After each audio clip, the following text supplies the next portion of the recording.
First part of a new investigative series into how the NYPD has embraced the use of tasers, especially against individuals experiencing a mental health crisis. We live in a day when the first Muslim mayor of New York City and now the first Jewish speaker of the council are serving at the same time. Julie Menin was unanimously elected as Speaker of the City Council today. She'll join us in studio to talk about the speakership and how she plans to deliver for New Yorkers. And we're following a developing story out of Minneapolis where a federal immigration agent shot and killed a woman during an ICE operation. For the best news, debate, and analysis of New York politics, join us inside City Hall.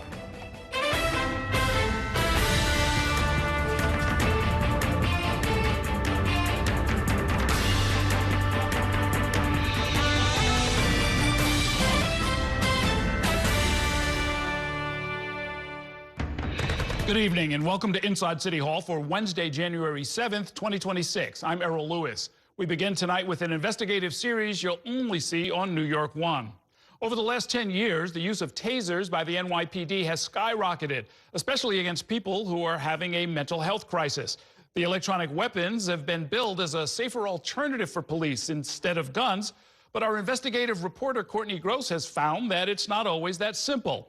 She uncovered instances where the NYPD tasers have been misused, ineffective, and on several occasions fatal. She joins me now to introduce the first part of her series called Shocked, How the NYPD Embraces Tasers. Good evening, Courtney. Good evening, Errol. And when you look at the numbers, they are actually quite shocking. The number of taser discharges that have occurred over the last decade have actually tripled from 10 years ago.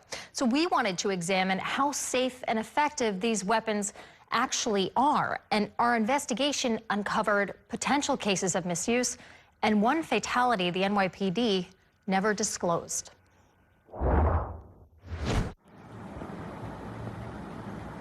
The place he died, from all the taser, they pick up all of them, but they miss one.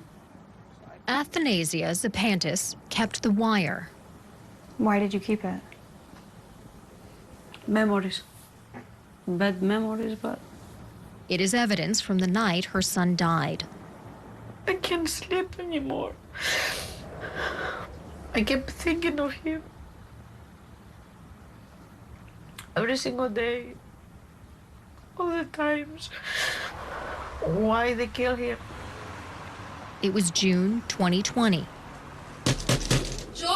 George Zapantis, who was 29 years old and diagnosed with bipolar disorder, was dressed as a gladiator with a sword, an activity his mother says he did from time to time, hearkening back to his family's heritage in Greece. Just step back with the sword. He had gotten into a dispute with a neighbor. A bystander called 911. Whatever you have on you. The police came to the house. Somebody go taser. No. Can you turn around? Can you just turn around for me? But you can't come out the way you came out. Yeah, but you guys, look at you. Look at your waist, bro. Did you see me touching my... Things escalated. Get down. Come on. Get back. Get back. Come on, bro. Come out right now, bro. Gotta stop. Stop. Over the next several minutes, tasers were used by the NYPD at least 4 times. Stop resisting. Get down. Get down. Get down on the ground. Get down. Just stop. And then Zapantis went still. I'm trying to see. Yeah, he's trying to pulse. Zapantis had gone into cardiac arrest and died. I don't think it's fair for any mother to go through like that.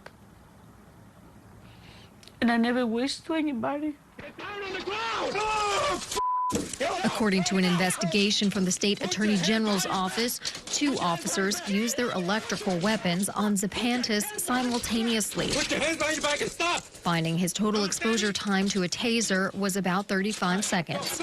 That's more than twice the maximum time the NYPD recommends. Arm. Aim. Threat. Taser, taser, taser. NYPD training material obtained by New York One through the state's Freedom of Information law warns against multiple taser discharges. And even the NYPD's patrol guide says exposing someone to a taser for more than 15 seconds can increase the risk of serious injury or death. It's not a good thing to use the taser at all. And especially if they did to him so many times. They taser him all over.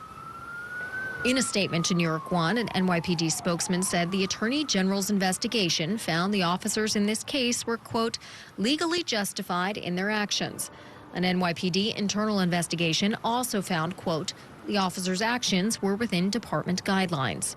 Put him down. According to the city's medical examiner's office, there have been at least 3 police-involved deaths in the last 10 years where a taser was a contributing factor. In these cases, the NYPD has classified these deaths as medical. Wait. The medical examiner's office has called them all homicides. No criminal charges have been brought in any of these cases. The most recent death, Adrian Ceballos, who according to the medical examiner's office had schizophrenia, was shot with a taser by police outside of his home in August of 2024 and later died from cardiac dysrhythmia. His death has not been disclosed until now. The NYPD has not released any body camera video in that case. For months, New York One investigated how the NYPD has used its conducted electrical weapons, commonly referred to by their brand name, tasers. In the last decade, the NYPD has more than tripled its usage, turning to the weapon more frequently, especially against people in mental health crisis. Through the state's Freedom of Information law, New York One obtained more than 730 reports detailing incidents when the NYPD deployed tasers on people in mental health crisis in 2022 and 2023. In many of these instances, the NYPD officers say they deployed their electrical weapons because the person was resisting handcuffs, refusing transportation to a hospital for psychiatric evaluation, or they were tensing up their body. Taser's own product safety warning highlights certain groups who may be particularly susceptible to the electrical weapon, like those profoundly agitated or under the influence of drugs. The NYPD acknowledges this includes people who are having a mental health crisis. Does the NYPD think that people in mental health crisis falls within that particularly susceptible individual definition? It can. It depends on the individual, him or herself, of course, right? The susceptible individuals that the department and even Axon Enterprise recommend you try not to use the taser on would include, obviously, pregnant women, children, elderly, and even people who will have a very low body mass index. Axon Enterprise is Taser's parent company. They have not responded to repeated requests for comment for this story. In a statement, an NYPD spokesperson said any use of force during mental health calls only occurs 1% of the time. Tasers are used in just a tiny fraction of these overall incidents. Still, the deployment of these electrical weapons against Zepantis and others proved to be fatal. In other cases New York One examined, the tasers didn't work at all. According to New York One's investigation in 2022, a taser did not work on its first attempt in 35% of incidents involving someone in mental health crisis. The following year, in 2023, in 29% of cases, the taser did not work on the first try. And while about a quarter of cases involve someone violent with a weapon, in 2023, New York One's investigation found 73% of the people in these incidents were not listed as having a weapon and were unarmed. You can see that officials at the NYPD say tasers are a useful tool if deployed correctly. At the end of the day, the accuracy or the efficacy of any of the force options is really up to the individual officers. So how well they use the individual tools they have on them will dictate the efficacy of the force that they decide to use at that particular moment. You want this? Sometimes that means the probes do not penetrate thick clothing, or the wires break or aren't spread far enough apart, or the officers just miss entirely. Shoot the taser at his back! Shoot the taser at his Still, NYPD officials say it's a tool worth using if someone is aggressive or resisting. Taser, taser, taser. If the officers are presented with those two situations, that act of aggression or that act of resistance, if you will, a taser is an option that the officer is allowed to use. Make safe, break the wires, recover. Essentially, it feels like you're being burnt from the inside out. So I used... Angelique Korthals is a forensic pathologist and anthropologist, biomedical researcher, and professor at John Jay College of Criminal Justice. Through the skin. It's two wires under heavy compression that are sent out very fast. They're electrical wires that are attached to two harpoon-like devices, little sort of hooks, that hit the individual and deliver a 20 to 50,000 volt electric shock. What happens to the individual at that point is their central nervous system gets disrupted. That disruption can be incapacitating. But in some cases, she says, the person's mental state can dramatically affect how a taser works.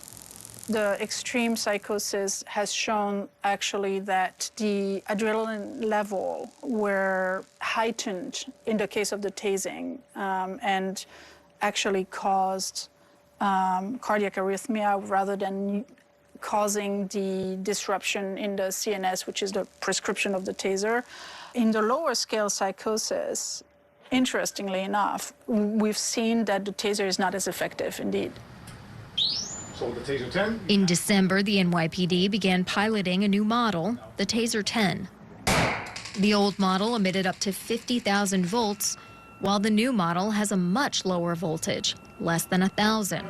Experts, including Officer Chu, who has firsthand experience, say it's still effective.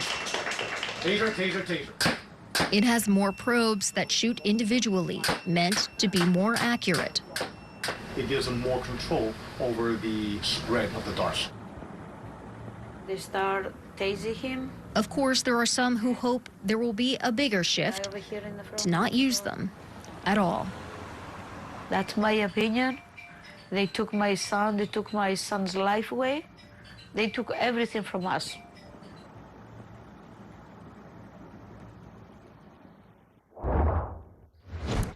And of course, the NYPD says tasers are useful tools that can help them de-escalate situations and can mean that the NYPD officer in the situation does not resort to a higher level of force, meaning a gun. Errol. So in a lot of the cases that you're talking about, or about a third of them, it seems like a pretty stable number. It's simply not effective, right? Yeah, and that's on the first attempt, when they first take out the taser and discharge the weapon. I examined 730 of these reports specifically to mental health calls. It took us many, many months to read them, review them, categorize them, and statistically analyze them to see how effective they really were. And so on the one hand, a first use or first discharge may not be effective, but multiple discharges can be medically problematic or even fatal. Yeah, and that was what we saw in the case of George Pantis, obviously. I mean, he was tased or shot with a taser by two different officers simultaneously. I mean, the NYPD literature, the patrol guide, is quite clear that you really shouldn't be exposing someone to this weapon unless it's an extreme circumstance for more than 15 seconds. And Pantis, in his case, he was exposed to 35 seconds worth of electricity from the taser, clearly resulting, at least the medical examiner's office has said, it was a contributing factor to his death. It's really striking what a wide range of discretion the officer in the moment seems to have as far as the NYPD patrol guide is concerned. It's really up to them. I mean, I went and asked and tried to cite specific cases about whether this was an appropriate use of the taser. I've watched tons of body camera footage that we've received through the Freedom of Information Law, through the Civilian Complaint Review Board, where you have someone in a psychiatric episode and a schizophrenic episode in some cases, and they're being, taken out to an ambulance, and somehow it escalates. They resist. They tense up their body is the language that they often use, and that gives the NYPD, in their mind, the reason to tase someone with an electric current. What's coming up in the next part of the series? So we're going to be taking a look specifically at the death of Adrian Ceballos, which was not disclosed by the NYPD, and the medical examiner has called a homicide and said that tasing was part of his death, which occurred in August of 2024. We speak to his family, and you'll hear about that tomorrow. Okay, thanks very much, Courtney. We will bring you part 2 of Courtney's series tomorrow night, right here on Inside City Hall. And you can see the full series at ny1.com or the Spectrum News app.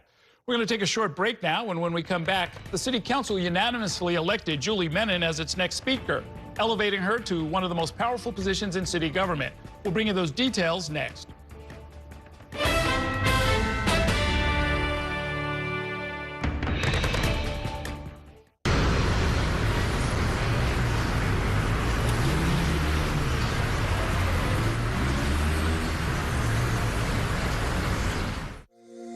Every day tells a new story. At Mornings on One, we're dedicated to bringing you the stories that matter most to start your day.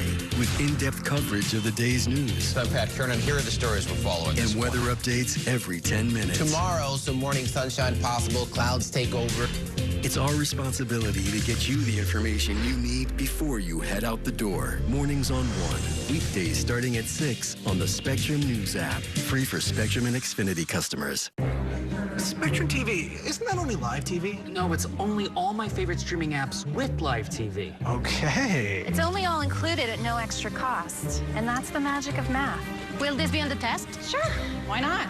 It's only one simple payment for all our TV. We gotta simplify and win. Winning is equally important. If not, more so. Yeah! Only Spectrum TV, fixed TV. I'm Sandra, this is Jorge, and we were adopted in 2019. I remember when they first came to us, Michael was already a teenager. The whole cliche of, they're so lucky to have you guys, and it's the other way around. They have changed our family for the better. They chose to love us. They didn't have to. They chose us. Family. Learn about adopting a teen from foster care. You can't imagine the reward. Visit adoptuskids.org. And that's a look at some of what's in the papers this morning. You've done at the sports section. Today's story is about the latest chapter for a beloved local business. It's a beautiful day with temperatures in the 60s, but showers are expected in the next hour. In a city that's always on the go, it's important to stop to hear the stories that connect us. The news that matters to New Yorkers. That's what brings us together. That's Mornings on One. Weekdays starting at 6.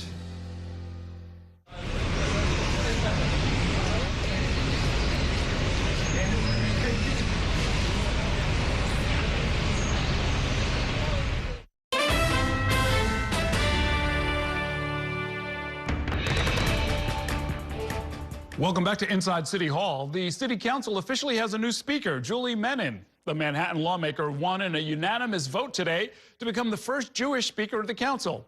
Our Kelly Menon was in the chambers for the vote and joins us now with the latest. Good evening, Kelly. Good evening, Errol. And the City Council met today to turn on more than just the lights at their first meeting. They also chose their new leader. The council has duly elected Councilmember Julie Menin as the Speaker of the City Council. It's a new year, a new mayor, a new city council, and there's a new speaker, too. In a unanimous vote, Councilwoman Julie Menin was elected the next speaker of the city council. Thank you for the trust, for the faith, for the confidence that you have placed in me to be your speaker. Menon is the first Jewish speaker to lead the 51 council member body. She noted the importance of serving alongside the city's first Muslim mayor. What will write this interfaith leadership into the history books is if it can act as an opportunity for all of us to come together, to calm tensions, to bridge divides, and to recognize we are one city. The Manhattan councilwoman wiped out her competition in the race back in November when she announced she had secured the support of 35 current and incoming members. Her top rival, Councilmember Crystal Hudson, had these words of encouragement on Wednesday. Strong people don't need strong leaders, but they do need leaders willing to share power. My hope is that in the next 4 years, we will lead with collaboration and innovation and never lose sight of who we are here to serve.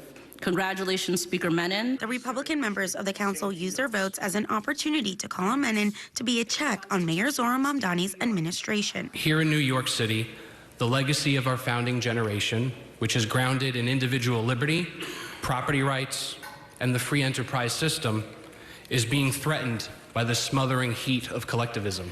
On behalf of middle-class homeowners, small landlords, parents of children in gifted and talented programs, Jewish New Yorkers, and yes, people who still think capitalism is a good thing, I believe they're counting on this council and on the new speaker to be a voice for them. Menon described her vision for the future that included ending no-bid contracts, reducing fines for small businesses, bringing down health care costs, and for the council to take a more proactive approach at getting affordable housing built. When it comes to Mayor Mamdani's policy goals, Menon believes the council can be the most helpful in getting universal child care done. What levers of power do we have where we can actually help to pay for universal child care, which is one of our top priorities?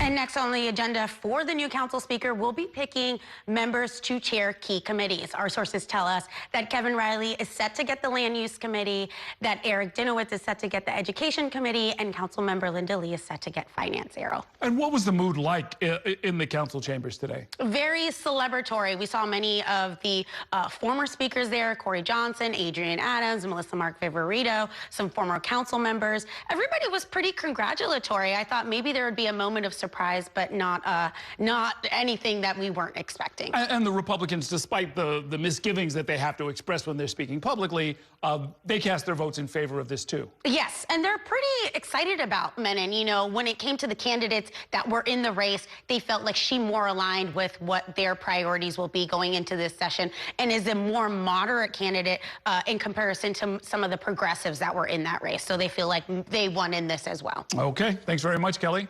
The new City Council Speaker, Julie Menin, will be joining me in just a few minutes. Right now, though, we're going to take a short break. And coming up, an ICE officer in Minneapolis fatally shot a U.S. citizen. We'll bring you those details straight ahead. Stay with us.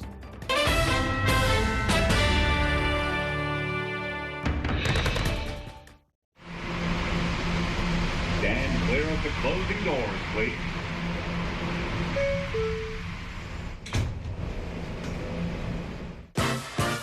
There's nothing quite like the feeling of going to the theater. Onstage celebrates that excitement every week by taking you behind the scenes with the latest news and in-depth interviews of the hottest shows on and off Broadway.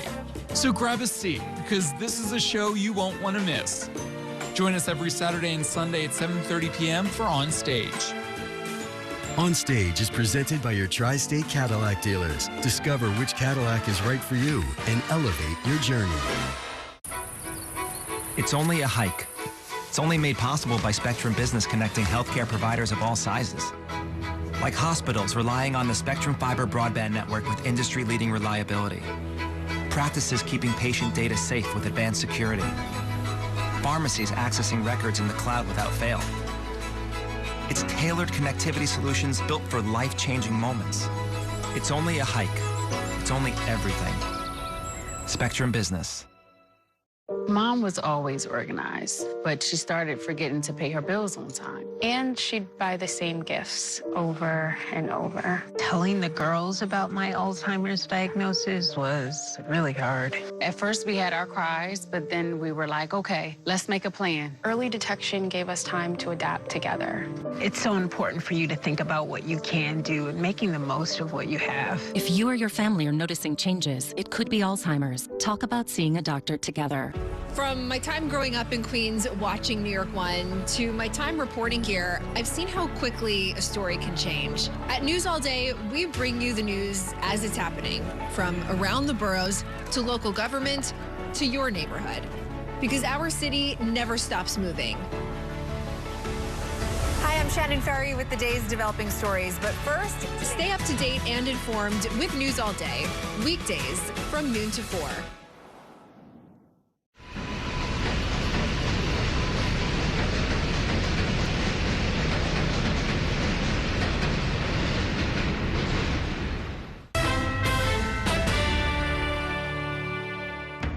Welcome back to Inside City Hall. There is outrage in Minnesota tonight after a crackdown on immigration turned deadly in Minneapolis. Protests have erupted across the city after a woman was shot and killed by an ICE agent earlier today. But federal authorities are defending the incident, with Homeland Security Secretary Kristi Noem calling it an act of domestic terrorism. The governor of Minnesota, Tim Walz, is disputing that account and offering fierce criticism of the Trump administration's crackdown, and in fact is joining local officials in calling for ICE to leave the city. Our Chris Welsh is following the investigation and has the latest in this report. In this graphic video posted to social media, an Immigration and Customs Enforcement officer can be seen walking toward an SUV as it's stopped in the middle of the road. The officer tries to open the driver's side door.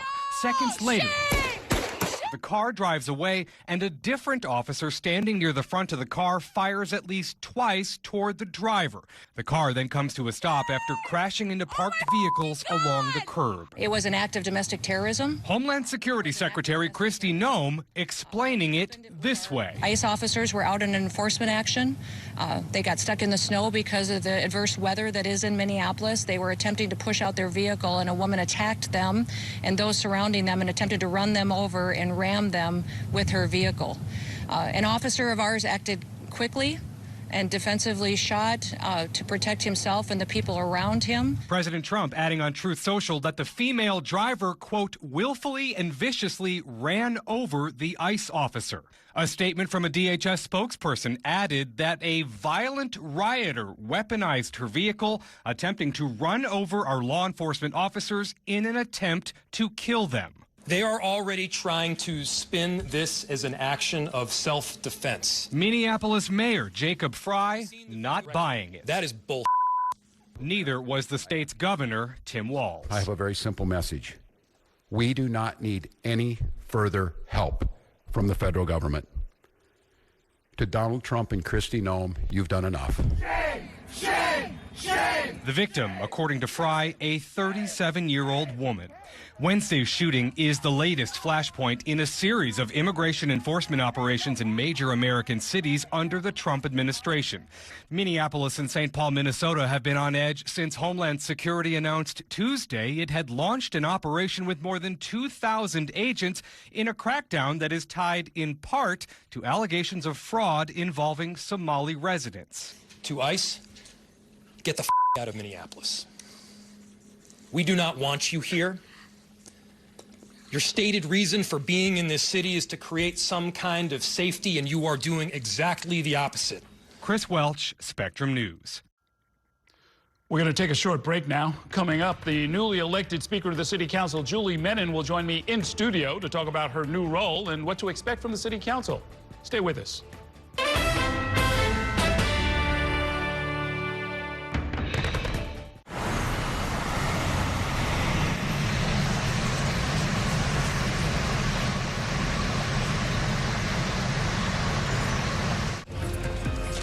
My time at New York One has shown me that in the city that never sleeps, the news never stops. So as the day winds down, turn to the rush hour. Good afternoon, I'm Monica Burton. To catch up on the stories that matter across the 5 boroughs, with in-depth interviews from the city's newsmakers, plus the latest forecast. Catching you up with today, preparing you for tomorrow. Right here on the Rush Hour. Weekdays from 4 to 7 p.m. It's only a slice. It's only made possible by Spectrum, connecting businesses of all sizes, like small businesses, instantly serving up orders and inventory on the Spectrum Fiber broadband network, and factories, seamlessly connecting to farmers in the field with tailored solutions that always deliver. It's only a slice. It's only everything. Get your business free fiber-powered internet forever. Call to find out how. I'm Chris Jakimick. I served in the United States Air Force, and I deployed 3 times. So in 2017, I was serving as an Air Force First Sergeant. Our motto in that role is, my job is people, everyone is my business. But unfortunately in that year, I would lose my own brother, Lance Corporal Adam Jakimick, to suicide. The majority of veteran suicides are from guns. I store my weapons securely, not only for myself, but for my family. My service never stops. At Spectrum Noticias, we recognize that our New York City community is vibrant and diverse. Spectrum Noticias delivers balanced coverage of the stories that matter in our communities and across the country. Our journalists are based in the neighborhoods we cover, ensuring you get in-depth reporting on what's happening in the places we call home. So join us at Spectrum Noticias. We're always on, always there for you. Now available on your TV. Check your local listings. Also available on the Spectrum News app.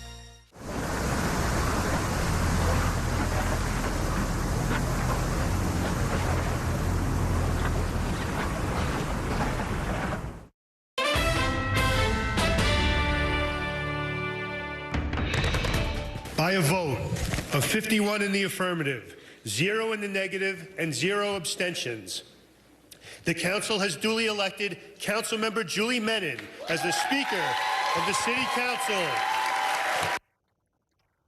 Welcome back to Inside City Hall. That was the moment earlier today that Councilmember Julie Menin was unanimously elected to be the next Speaker of the City Council.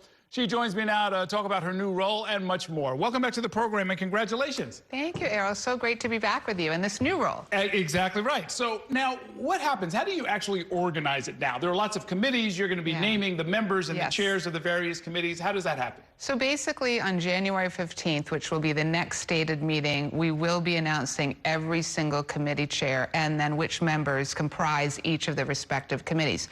The Rules Committee needs to ratify that, so that vote will happen the morning of the 15th. And I'm having one-on-one meetings with every single member in the coming days to continue the conversations around committees. You were nominated by Kevin Riley, Councilmember Linda Lee, Councilmember Eric Dinowitz. Are they, should we read anything into that? Are they going to be chairing, finance, land use, and the other desirable committees? They are all incredible members, and I look forward to making announcements on the 15th. Okay.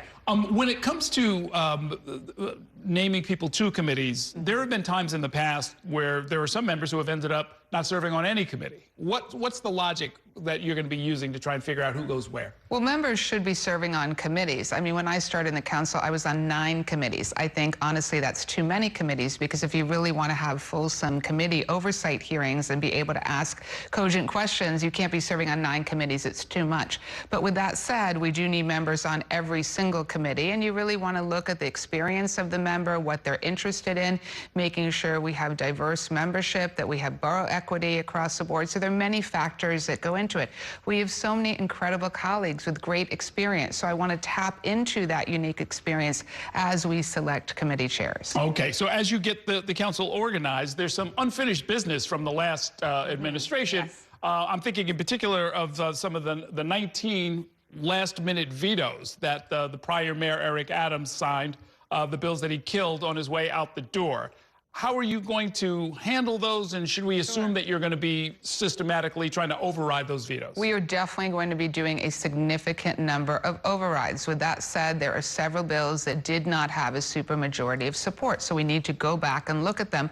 We have new members. We need to see where the new members are on those bills that did not have a supermajority. But for those bills that did, of course, we will be doing a number of significant overrides. At the same time, Errol, we need to prioritize building affordable housing. That is one of the #1 priorities that we have as a council, and I want the council to be a proactive partner in building affordable housing. There are a couple bills that we're going to look at, speak with the respective members to make sure that we are not passing any bills that thwart the ability to build affordable housing. So I've started some of those conversations with the sponsors of those bills, and those conversations will continue, because the bottom line is we need to really jump charge the building of affordable housing in every community across New York City. Mayor Mamdani has already named a couple of task forces and hired a number of commissioners in order to get started on that very important task. How do you rank things so far? I know it's early days on trying to figure out how and where you'll be able to work with him. We have had very productive conversations to date. We have had several meetings where we've been able to substantively talk about the issues. There's a lot of commonality, obviously, about building affordable housing, enacting universal child care, which is something, honestly, the council's been working on for several years. We've passed numerous packages on this. Now, in partnership with the mayor and the governor, we look to make that a reality. I'm very focused on lowering skyrocketing health care costs. Medical debt is the leading cause of debt for New Yorkers. We created 2 years years ago the Office of Healthcare Accountability, which will lower healthcare costs and finally bring transparency to opaque hospital pricing. So these are all issues where we can focus on the affordability agenda. I also, talked to him about other issues as well. I mean, one of the things that I want to focus on is consumer protection and protecting small businesses. I'm a former small business owner. The fees are too high for small businesses. We need to lower onerous fines across the board for fine assessing agencies. We need to cut through bureaucratic red tape so we make it easier for our small businesses to operate. And we also want to attract new businesses to our great city and at the same time have the strongest worker protections in the country. Okay. When it comes to fast and free buses, is that something that will be on the council's agenda? So we really don't have a role on fast and free buses. It's more of a state issue in terms of the funding. With that said, I happen to have the district that is the highest ridership, the M15, which snakes through my district. Obviously, we want the buses to be faster. That is something that I believe every single council member supports. In terms of the funding, it is going to be up to Albany to make that decision. It's obviously up to the governor and Albany to make the decision on the funding. But we do want to see expedited buses. A faster part is something that we, the council, can really push very much for. We're going to get the governor's budget in just a few weeks from now. Is that something where you'll be sort of paying close attention right from the beginning, or are you going to wait to sort of see what rolls downhill and the city council has to deal with later in the spring? Well, no, we plan on playing a big part of it. We plan on going up to Albany proactively many, many times. We have to be a partner in moving forward a lot of these issues at the city level, and so much depends on the state. With the Trump administration making just seismic, disastrous cuts, this is very concerning to childcare, to healthcare, to so many vital issues. And that's why, Errol, it's incumbent upon us as a city council to try to find savings in the city budget.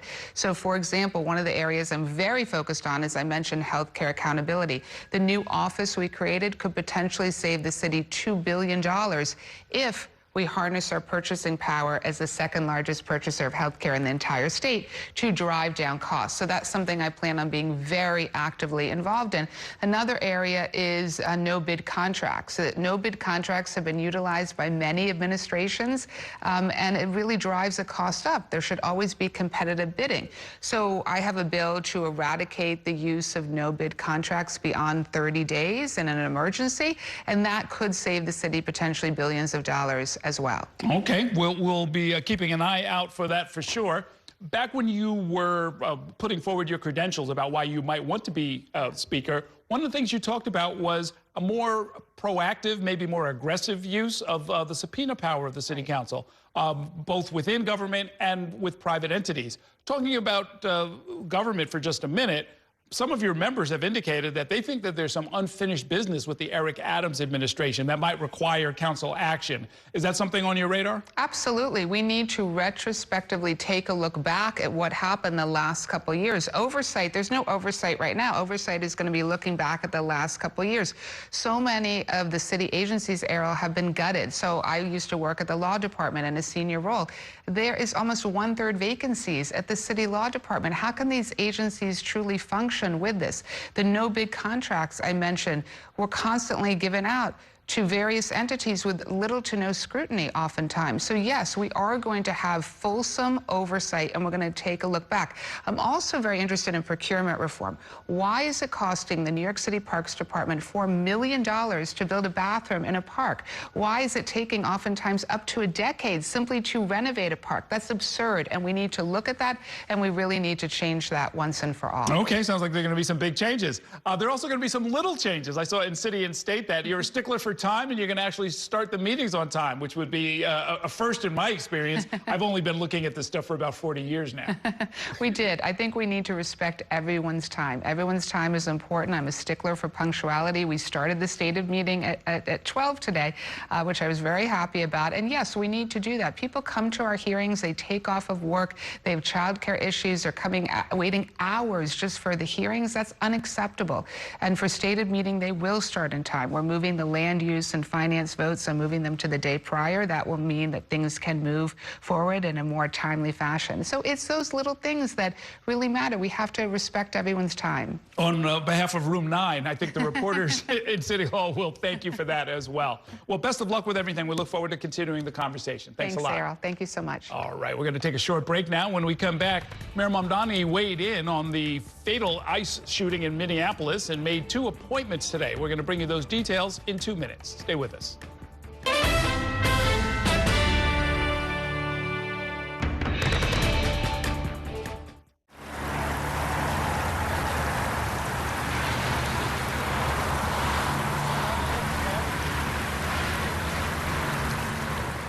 After 30 years of forecasting for New York, I've learned it takes a dedicated team to cover all the weather our city has to offer.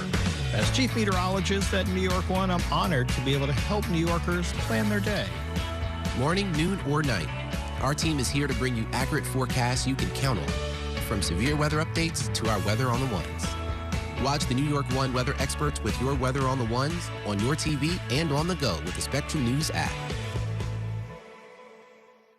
Your entertainment the way you want it. With Spectrum TV, all these streaming apps are included at no extra cost. So you can watch anything. Movies, series, sports, reality, news. Here's a look at today's top stories. Exclusive originals. We await your orders. And even more of your favorites with live TV. Stream across your devices and enjoy anywhere. See you later. Get it all with Spectrum TV. I'm an ex-drug dealer, and I'll be your sub today.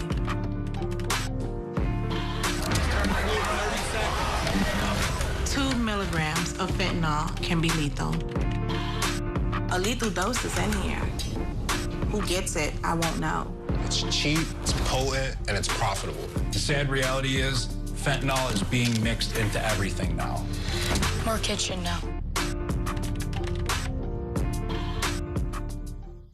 My father was a New York City firefighter.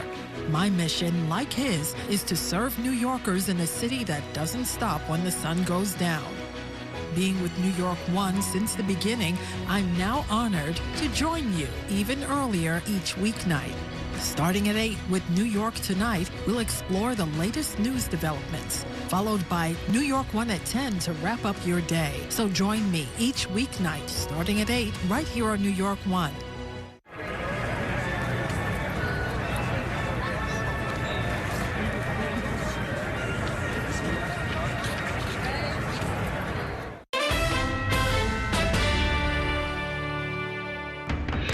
Welcome back to Inside City Hall. Mayor Zohran Mamdani today responded to that fatal ICE shooting in Minneapolis, calling it murder. This came on a day that the mayor rolled out another new member of his administration and also defended a top housing official that he appointed just last week, a person who has come under scrutiny for her past statements about race and home ownership. Our Bobby Kuza has more on the mayor's busy day in this report. The news coming out of Minneapolis is horrific. Late Wednesday, Mayor Zohran Mamdani responded to the ICE shooting in Minnesota, writing on social media, "This morning, an ICE agent murdered a woman in Minneapolis, only the latest horror in a year full of cruelty." At a Q&A session with content creators and other non-traditional media, he affirmed New York's sanctuary city status. We know that when ICE agents attack immigrants, they attack every single one of us across this country. And this is a city and will always be a city that stands up for immigrants across the 5 boroughs. Earlier, Mamdani introduced his latest appointee, Christine Clark, a longtime civil rights attorney who will chair the city's Commission on Human Rights. If you live here, you're a New Yorker, and I promise, as the chair of the Commission on Human Rights, to work with you and to fight for you. The commission is a relatively low-profile body charged with enforcing the city's human rights law that has come under some criticism. A report last month from State Comptroller Tom DiNapoli found long delays and poor handling of housing discrimination cases, which the mayor highlighted as a priority. I do think housing is one of the most critical examples, however, because what we've seen is a lack of interest from prior administrations in the question of following through on fighting this kind of discrimination. As chair, it's my responsibility to get decisions out faster, which I intend to do immediately. Mamdani also fielded questions about a different appointee, Sia Weaver, who was named head of the mayor's office to protect tenants last week. She's facing criticism for past statements, including one describing private property and home ownership as a weapon of white supremacy. She distanced herself from those statements on New York One's Inside City Hall. Some of those things are certainly not how I would say things today, and are regretful. Another Mamdani appointee, Kat DaCosta, resigned last month after past anti-Semitic tweets surfaced. But Weaver appears to have the mayor's full support. The core issue at hand here is, what are we hiring this person to do? We are hiring them to stand up for tenants in a way that we haven't seen before, and that's exactly what they're doing. Bobby Kuza, New York One. It is time now for a break. Coming up, we'll talk more about Julie Menin assuming the role of City Council Speaker when I'm joined by my weekly politics panel. Stay with us.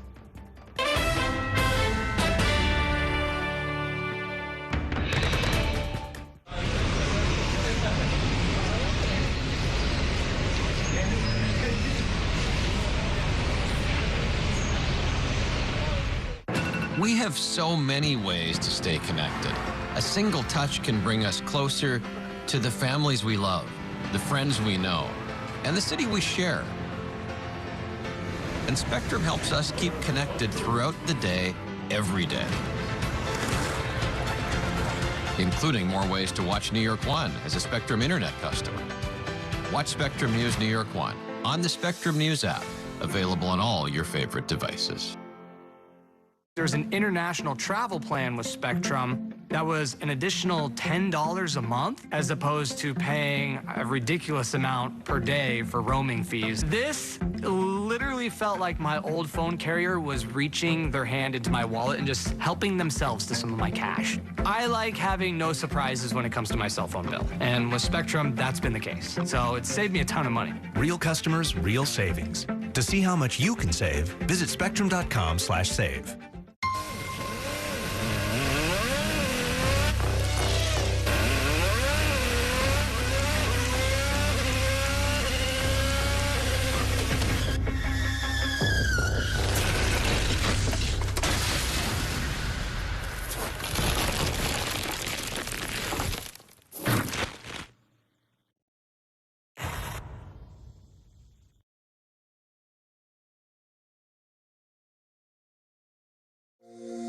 Every day tells a new story. At Mornings on One, we're dedicated to bringing you the stories that matter most to start your day, with in-depth coverage of the day's news. I'm Pat Kernan. Here are the stories we're following. And weather updates every 10 minutes. Tomorrow, some morning sunshine possible. Clouds take over.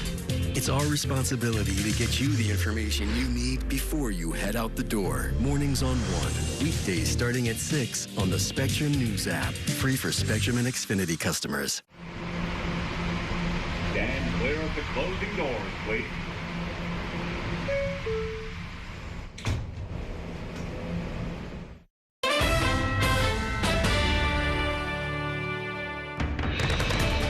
Welcome back to Inside City Hall. We heard from the new City Council Speaker, Julie Menin, earlier in tonight's program. She vowed to focus on affordability issues that are facing New Yorkers. Joining me now to talk about her new role and much more is my politics panel. Christina Greer is a New York One political commentator and a Fordham University professor, as well as a co-host of the FAQ NYC podcast. And joining us, as he does every Wednesday, is New York One political commentator Gerson Barrero. Thank you both for being here. What do you make of what's going to happen? She gave us a lot of stuff that I think you probably already anticipated, but her relationship with Mamdani in particular, is it going to be contentious? Is it going to be cooperative? What's your sense of that? She's very astute. She's very, how should I say, she's very well-mannered in the way she deals with things. Look at how she able to, wrangle all these 51 votes before. I criticized the fact that she was, claiming herself to be wrap it up, and she used tactics that I had not seen before. Nothing illegal, just a manner in which she coerced people and all that. She never put in a call to threaten anyone, but they had and I got names, guys, and from Gregory Meek's camp, so you can imagine who called. So they weren't making calls on that, but she handled it well. And they resolved it down in Somos. Somos is now turned into a political convention, but that's not Julie. Julie, you're doing okay so far. Well, I mean, I don't like this framing of like, because we have our first Muslim mayor, we need a Jewish speaker. We've had Jewish mayors before, we didn't need a Muslim speaker. So I don't really like that framing that sort of is out there. I do think it is interesting. We're thinking about the inauguration speeches. I said this on FAQ. I think Jumaane and Mamdani can be a tag team, and it feels as though Menon might actually be the foil to the two of them in a progressive message moving forward. Hopefully Mamdani and Menon can move forward, but don't forget, she represents 51 members, so it's not just about her personal feelings and how she wants to deal with the mayor. She actually has to represent the body as well, and there are quite a few progressives who will uphold some of the Mamdani mandates. Very true. Well, let's talk about Sia Weaver, the mayor's appointee to run the office for tenant protection. She's being criticized over past tweets saying things like seize private property and calling home ownership a tool of white supremacy. Here's a little bit of how she explained it to me yesterday.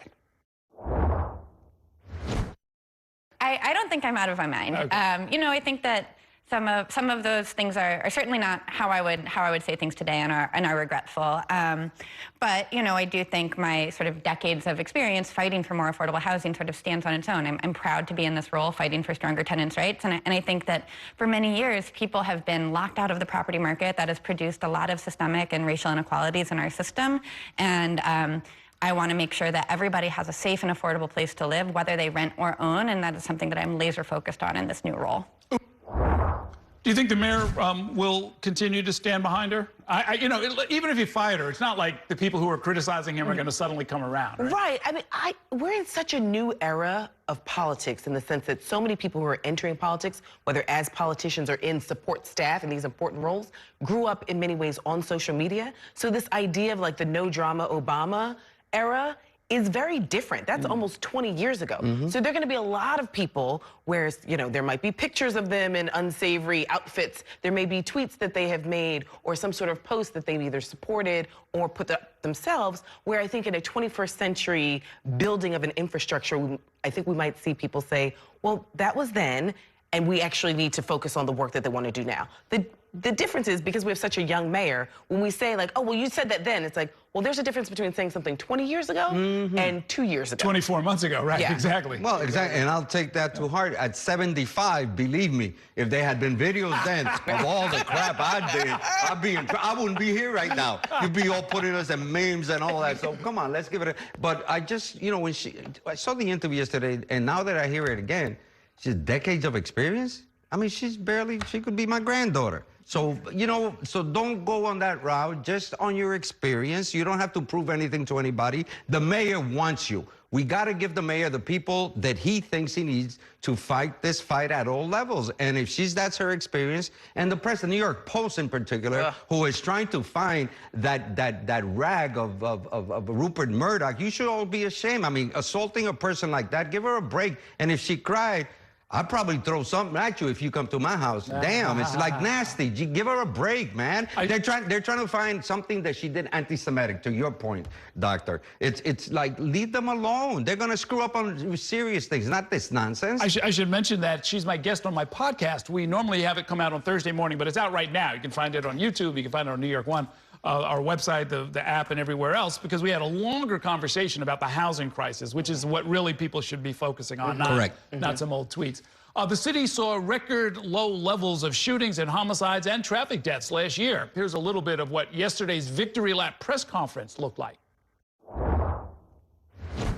These numbers showcase a police commissioner, an executive team, and a department that are delivering for New Yorkers. And also, as the commissioner has said, as well as the governor has said, we cannot rest on these results. We have to build on these results.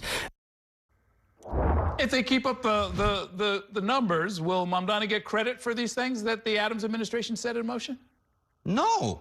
No, they won't give him credit, because then they're going to throw out the fact that it's already in play by the criminal-in-chief in the White House and his goons and his thugs. They started that whole thing. They're the ones with ICE out there arresting people that isn't. That's what they're going to attribute to, that it's the national trend. And quite frankly, they have a point to a certain part, because crime did start going down last year, and it was, of course, because of the ICE raids. A lot of our own people, they just, you know, they're not being seen, and there's other things not going on. I'm not saying they're committing the crimes, but some of it is that. No, he's not going to get the credit. I think, you know, it depends on the framing of the press. I think that how Mamdani actually sort of maintains it, right? If those numbers not just maintain themselves, but also continue to go down. I mean, as I said in my op-ed in the Times last week, I think that history will be kinder to Eric Adams. I mean, record lows. Yes, we can think about national trends, but like New York City is still 8.5 million people. To your point, we do have a lot of people who are kind of in the shadows. It's also winter right now. I mean, like we're seeing sort of larger national conversations. But I think the larger issue that I'm looking at is Mamdani was very clear when he campaigned.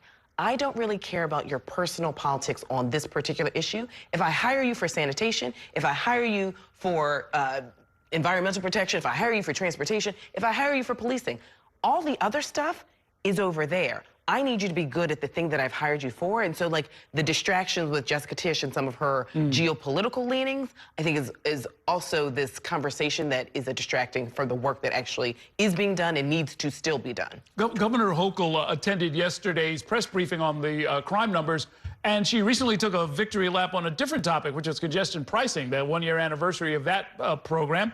It's a reminder that she is about to unveil her priorities and her budget and prepare for re-election in the next 6 months. Is the alliance with Mamdani going to help her or hurt her, do you think? Well, that remains to be seen. I mean, let's see. You know, I'm looking at Mamdani on a separate pedestal. I'm looking at him through a different scope because that's the only way you can. He has new ideas. He campaigned on something that was very specific to a specific population within New Yorkinos. But we have to wait and see. And I don't know, she's got to win on her record, not on anybody else's. It could help her, the endorsements from Tish James and other people, but she's going to have to win on her say. By the way, she was saying, oh, I got more cops when they said about the subway crime. I got more police officers, and I'm going to keep paying overtime. Well, there's a lot of people, Governor, that you should check with that saying that paying overtime doesn't make sense, including cops who are being hurt by the way this is being run. So be careful what you say. I think it'll help her in the long run. She needs the Mamdani momentum, not just for, I think, what will be a relatively easy primary in June, but she needs folks to actually bother to come out in November. I mean, yes, it'll be a midterm election, so there'll be lots of other people on the ballot, but a lot of our New York City action will be in June, so you still need people to feel motivated to come out in November. The president won't be at the top of the ticket, so I think she still needs kind of some of that galvanization and that energy that Mamdani is presenting. And we know that New York is very purple, New York State, purple to red in a lot of ways, so she can at least mobilize the blue parts and say, I've worked with your mayor on these progressive issues, whether it's childcare, but childcare isn't a progressive issue. Millions of New Yorkers, whether they are conservative, moderate, or liberal-leaning, will benefit from some of these things. Do you so think I it's the transferable? framing, Do you think that kind of support is transferable from Mamdani to her? I think if you frame it, now that remains to be seen, Kathy Hochul, if you can frame some of these ideas that have been branded as progressive, but they're not necessarily progressive issues, they help all working class and middle class New Yorkers and Americans. If what he wants to do in the city gets done statewide, then it'll be politically helpful to her, no question about that. Thank you so much. Great to see you. Christina Greer, good to see you. Herson Barrero, that is going to do it for tonight's show. Thanks so much for watching and have a great evening. We'll see you next time inside City Hall.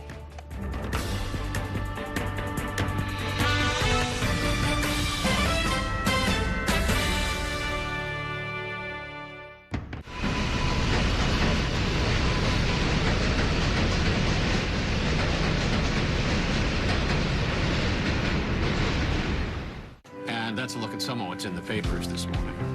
You've done with the sports section. Today's story is about the latest chapter for a beloved local business. It's a beautiful day with temperatures in the 60s, but showers are expected in the next hour. In a city that's always on the go, it's important to stop to hear the stories that connect us. The news that matters to New Yorkers. That's what brings us together. That's Mornings on One. Weekdays starting at 6. Your entertainment the way you want it. With Spectrum TV, all these streaming apps are included at no extra cost. So you can watch anything. Hey, brother. Be careful. Movies. I've got this condition where I don't feel pain. You're a superhero. No. Series. There was another murder in the building. Sports. Reality. Here's to a summer you'll never forget. News. Here's a look at today's top story. Exclusive originals. You await your orders. Even more of your favorites with live TV. Welcome into First Take. Stream across your devices and watch anywhere.